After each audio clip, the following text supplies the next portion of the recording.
Olá, começamos mais um programa denominado Marcos de Inovação e hoje nós temos como convidada especial a Kelly Fukuda, que é profissional de educação física. Kelly, seja muito bem-vinda. Tudo bom, Marcos? Obrigada pela oportunidade. Kelly, as academias, de um modo geral, foram muito afetadas no ano de 2020 por conta da pandemia, pois tiveram de permanecer um tempo fechadas por conta das medidas de lockdown. E eu vi muitos profissionais fazendo aulas por vídeo e treinamentos online. No seu ponto de vista, esse tipo de aula por vídeo e à distância foi uma inovação na sua área? Marcos, particularmente, eu não vejo isso como uma inovação. Eu entendo que foi muito mais uma necessidade de adaptação das academias e dos profissionais de educação física, que atuam principalmente como personal trainers, para que eles continuassem atuando, né? Para que eles continuassem na área e não perdessem a sua renda. Até porque esse tipo de treinamento à distância ou as próprias consultorias online, elas já eram uma tendência que vinham acontecendo. Eu acredito que a pandemia ela só acelerou um pouco mais esse processo. Então eu vejo mais como uma adaptação, né, a continuidade de uma tendência do que uma inovação propriamente dita. Kelly, você que está nesse mundo do exercício, o que seria uma inovação? Qual a maior inovação nessa área? Marcos, eu pensei bastante nisso e a resposta que eu tenho para te dar assim, não é nada muito de extraordinário, né? Em termos de inovação, vendo as coisas como elas estão acontecendo hoje, eu acredito que seria muito mais uma mudança de paradigma, uma mudança de modelo mental. O que acontece hoje? A gente tem muita prescrição do exercício pelo exercício. E a inovação seria o modelo mental de prescrever um exercício sustentável, pensar que é um exercício que possa ser feito pela vida inteira. Responde? Eu acho que sim. Vamos lá. Que outros tipos de inovação têm ocorrido na área de educação física? Marcos, eu diria assim, veja só, se a gente pensar em termos de produtos e serviços, né, a gente tem diversos tipos de aulas nas academias, estúdios de pilates, estúdios de crossfit, os grupos de corrida, o treinamento funcional, né, todas são produtos e serviços. E às vezes eles surgem como se fosse uma grande inovação, como se fosse uma coisa muito diferente que promete resultados, sei lá, extraordinários a curto prazo. E na realidade eu vejo tudo isso como metodologias muitas vezes que são mais antigas, que já existiam no mercado e que foram repaginadas, receberam uma nova embalagem, um novo nome, para que pudessem ser lançadas. E a indústria do fitness faz muito isso, né? Ela precisa estar a todo momento trabalhando esse tropismo negativo e lançando esses produtos novos, porque se a gente olhar a quantidade de gente que pratica exercício hoje, né? Tanto em termos de Brasil quanto do mundo, a parcela da população que pratica atividade física é muito pouco. Então, é uma necessidade do fitness. Quando eu falo em termos de inovação, que é você mudar esse modelo de pensamento e pensar num exercício mais sustentável, eu quero dizer que a gente precisa levar em consideração a estrutura articular antes. Então, vamos pegar, por exemplo, essas modalidades aí, Pilates, CrossFit, alguma outra que você conheça, treinamento funcional. O que elas têm em comum? One size fits all, né? Aquele tamanho único. Então é uma aula, é uma metodologia que serve para o Marcos, serve para a Kelly, serve para o João e para a Maria. Então a gente vai ter que se encaixar nesse modelo de aula, nesse modelo de treinamento. E isso até pode trazer algum resultado a curto prazo, mas será que tem algum risco a longo prazo? Será que tem algum risco articular a longo prazo? Alguma coisa que eu não consigo calcular? E o que seria interessante? Quando eu falo que essa mudança de paradigma, de eu pensar na estrutura antes do exercício, eu pensar como que eu vou construir esse exercício, quem é essa pessoa que está na minha frente aqui, qual que é a diferença de eu prescrever um supino, uma adução horizontal de ombros ali para o Marcos, que treina musculação há muito tempo, e enfim, está acostumado com a academia, gosta de treinar, e eu prescrever esse exercício para o João, que tem 20 anos a menos que você, já treina há bastante tempo também, mas reclama de dor no ombro. Então, Quer dizer, talvez... cada exercício tem que ser apropriado para cada aluno, é isso? Na realidade eu vou mais longe, porque a gente fala assim, né? A gente acha que o exercício é que vai fazer alguma coisa pela gente. Então, é muito comum a gente escutar assim, esse exercício é bom para quê? Esse exercício é bom para o glúteo, é bom para o meu ombro, para melhorar minha dor no joelho. E eu preciso pensar que sem músculo não existe exercício. Então, depende. Como é que está a articulação desse quadril? Como é que está a articulação desse joelho, desse ombro? Quando eu levo em consideração essa estrutura antes, eu consigo pensar melhor em como montar e prescrever a carga desse exercício. Kelly, o que isso tem de diferente do que a gente tem feito até hoje? Essas modalidades como Pilates, exercício funcional, academias que treinam com eletroestimulação, a corrida, o próprio CrossFit, que é uma febre já há algum tempo. Como eu te falei, Marcos, são atividades que elas foram repaginadas, né? O CrossFit, se a gente parar para pensar, ele veio da onde? Do bootcamp, que é o exercício que muitos do pessoal, como é que fala, dos mariners americanos, desse pessoal que treina lá do exército, né? Então, é um exercício muito pesado, que exige alta tolerância, e de repente foi adaptado para gente, pessoas comuns. Então, de novo, cai naquilo. Um modelo de tamanho único para pessoas comuns. Então, a gente muda o nome para continuar existindo no mercado. E o que eu preciso pensar daí, e talvez alguns colegas de profissão que tenham acesso a esse vídeo venham questionar, é o seguinte: puxa, a Kelly não está pensando, ela não está considerando que eu, antes de elaborar uma série de treino, eu levo em consideração o princípio da individualidade biológica. Mas antes disso, mesmo assim, quando eu falo em montar, em construir um exercício, eu estou pensando na estrutura articular, o que essa pessoa, aqui esse cliente, que é diferente, o Marcos, que é diferente do João, que é diferente da Maria, o que ele tem de amplitude articular? O que ele tem de comprimento contrátil disponível? Eu quero gerar mais ou menos torque nessa articulação. Em que momento eu preciso zerar a carga ali, né? Que a gente fala, às vezes a Mariane usa muito esse termo, zerar a carga no ponto da dor, nunca chega muito, chega próximo de zero, mas nunca chega a zero, para minimizar o efeito nessa articulação. Kelly, como é que um exercício pode negligenciar a saúde ortopédica? Veja, é muito comum eu pensar assim, eu estou acima do peso, eu preciso emagrecer, ou eu sou sedentária, o meu médico pediu para fazer algum exercício físico. Então, eu vejo o que os magros estão fazendo e vou fazer aquele exercício que ele faz. O que as pessoas magras estão fazendo? É HIIT, é CrossFit, é corrida. Eu vou fazer aquilo porque aquilo emagrece, correto? Então, eu vou melhorar minha parte cardiovascular, eu vou ganhar mais fôlego, vou ter mais condicionamento, vou emagrecer. Ok. E será que eu penso na estrutura articular antes de fazer esse exercício?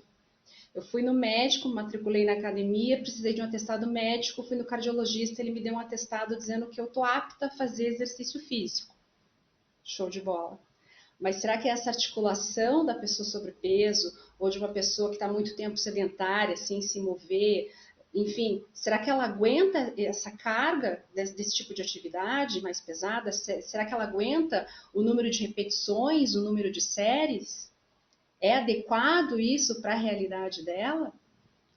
Então, a gente precisa pensar na saúde de uma forma global. É claro que é importante a saúde cardiovascular, a saúde metabólica, o próprio emagrecimento, que contribui de uma forma geral para a nossa saúde, mas eu não posso fazer isso colocando em risco a minha saúde articular. Eu tenho que tomar esse cuidado. E Kelly, daí aqui cabe uma frase que eu gosto bastante do RTS, que a gente fala assim, que a estrutura precede a função. pois é, eu sou engenheiro, isso faz sentido para mim, mas como que isso se aplica na sua área? Marcos, de uma forma mais simples, eu diria que quando eu falo que estrutura precede a função, antes de prescrever o exercício, eu vou considerar a estrutura articular. É uma estrutura saudável?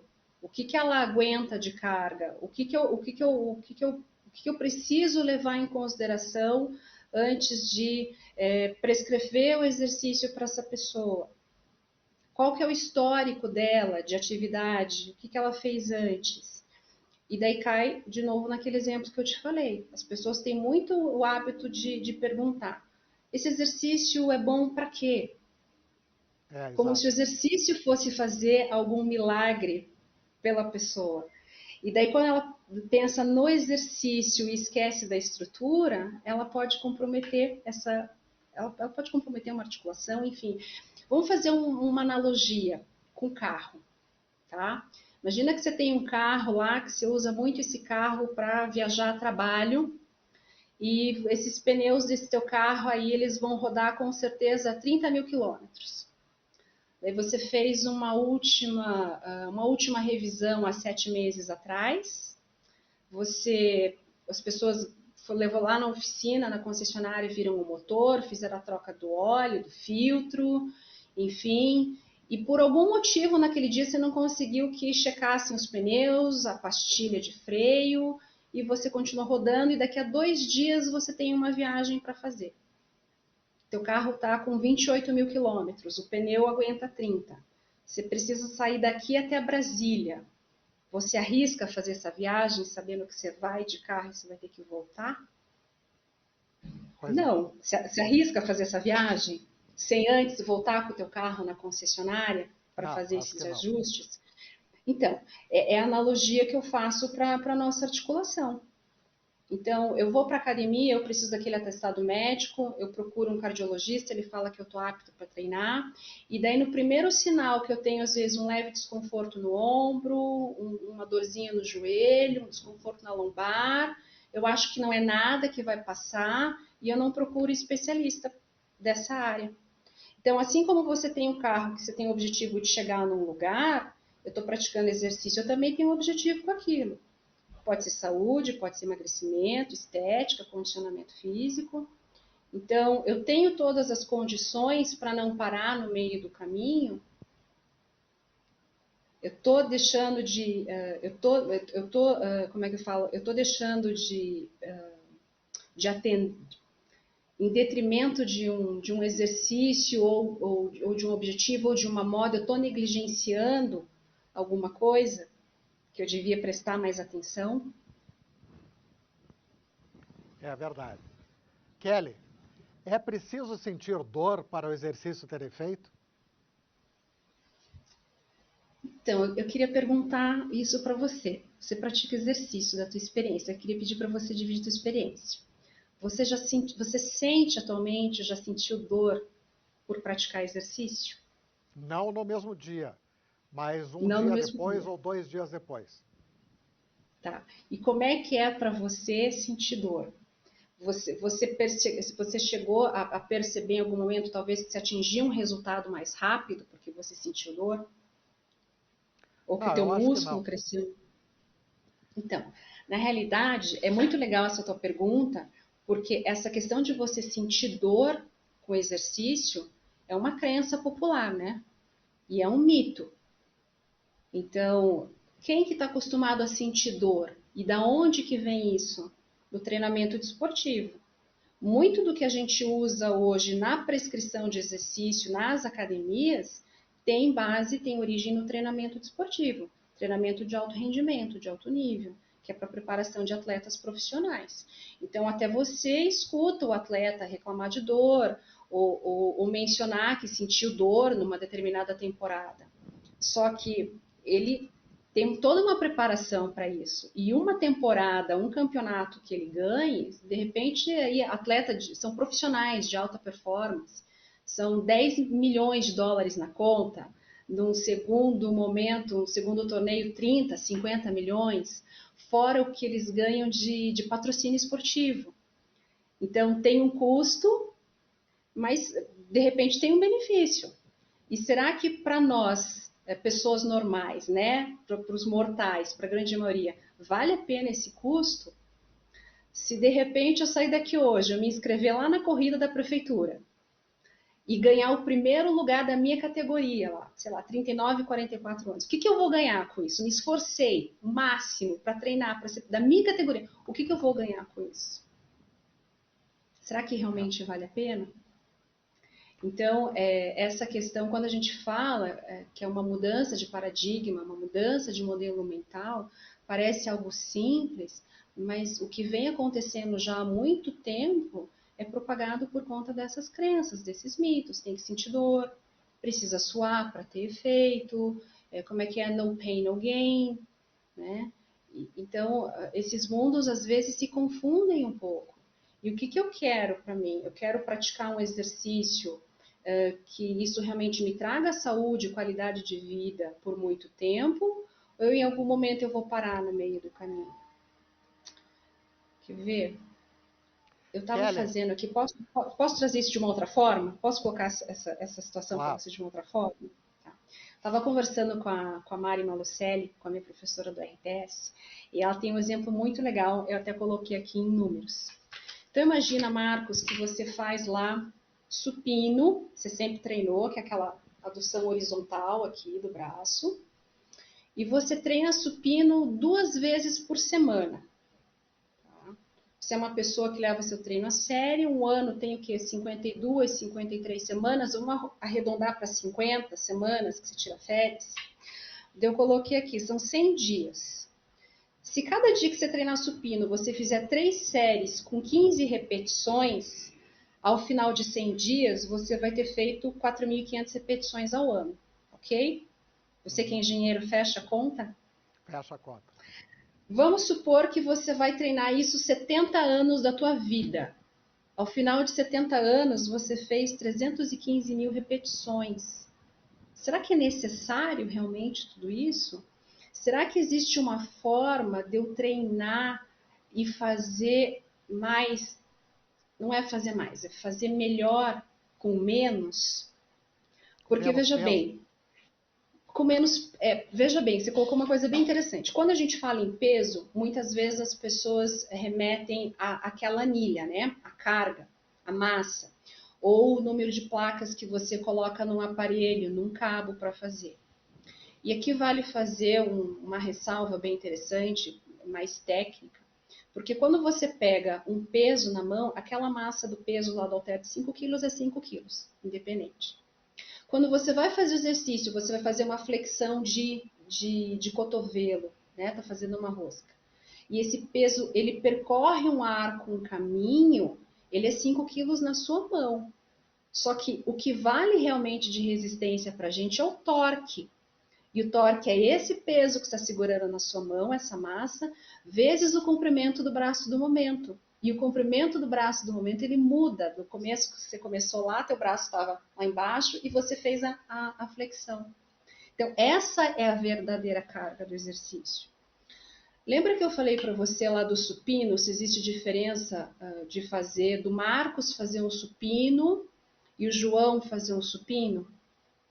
Então, faz diferença para o Marcos, que ele já treina há bastante tempo, eu dar um par de halteres para fazer esse movimento, ou se eu coloco ele numa máquina, ou se eu uso cabos na polia. Será que faz diferença? Porque quem está vendo esse movimento do lado de fora está falando assim, nossa, é praticamente a mesma coisa. O que, que mudou? Um halter para o cabo. E quem é especialista e entende que é preciso enxergar o movimento pelo lado de dentro, quer dizer, o que está acontecendo nessa musculatura que está envolvida? O que está acontecendo nessas articulações? Você começa a considerar a carga dessa forma, pensando no torque externo. Então, a gente fala, isso eu vou falar nas minhas palavras aqui, mas quem trouxe muito bem essa denominação, esse conceito de exercício, foi o Tom Purves, que é o pai do RTS. Ele fala que o exercício ele é uma resposta interna a uma carga que foi... Deixa eu colocar de uma outra forma. Então, eu faço aplicação de uma carga externa, faço aplicação de uma carga, e o exercício é o que acontece internamente lá dentro do meu músculo, a resposta a essa carga. Isso pode ser adequado ou não. Se eu fizer o movimento de uma forma mais lenta, esses 5 quilos que eu usei de halter pode ser 5 quilos e pode ser, sei lá, 10. Se eu fizer esse movimento mais rápido, usando a inércia, esses 5 quilos chega uma hora que pode ser 0. Então, veja quanto detalhe e quantas variáveis eu preciso considerar na hora de pensar num exercício para um indivíduo. Talvez dessa forma comece a fazer mais sentido para você quando eu falo que a grande inovação é a mudança de paradigma. É eu pensar num exercício sustentável que possa ser feito por uma vida inteira. Kelly, você acredita que a proteína reduz a sensação de dor? Proteína, reduzir a sensação de dor? Marcos, eu vou ser bem sincera, eu vou falar na minha experiência. Eu precisaria ler mais sobre esses estudos da proteína, tá? O que eu acredito que pode ajudar muito a reduzir a sensação de dor é eu ter um controle sobre a cadência e a velocidade do movimento. Você sabe por que muitas vezes você sente dor depois de um treino? Porque você usou inércia para fazer o movimento. Então você joga o peso, tem um determinado momento que esse movimento precisa parar, né? Que ele precisa, vamos dizer, desacelerar, não existe fazer uma aceleração negativa. E se eu não tenho controle, não é minha musculatura que está controlando esse movimento, quem vai desacelerar o movimento é tecido passivo. É cápsula articular, é tendão, é ligamento. É um tecido que não devia fazer isso. Então, muitas vezes eu sinto dor por conta disso. Então, antes da gente pensar na proteína como uma forma de não reduzir dor, eu preciso voltar um pouquinho antes. O que eu preciso fazer no dia a dia do meu treino? O que eu tenho controle? O que eu tenho tolero para treinar e não sentir dor? Porque se você treinar direito, talvez no dia seguinte você sinta um leve desconforto no teu ventre muscular, mas é no ventre muscular. Se você começar a sentir dor na articulação, é porque tem alguma coisa errada. E daí começa a surgir as lesões. Tá bem, eu agradeço a Kelly Fukuda pela ótima entrevista e eu deixo agora a palavra para as suas considerações finais. Marcos, primeiro eu queria agradecer, né, a tua oportunidade, o espaço que você deu para estar falando aqui um pouco desse assunto. E eu queria dar uma dica, se possível, para as pessoas que praticam exercício ou que querem ir para a academia e de repente tem medo de sentir dor, né? Porque quanta gente não foi para a academia buscando um objetivo de emagrecimento, de estética, chegou lá, teve que se enquadrar numa metodologia que não era para ela, se machucou e acabou desistindo. Então, para quem ainda está treinando e digamos assim, gosta de treinar a musculação, a dica que eu daria hoje é tenta fazer esse movimento que você está fazendo mais devagar.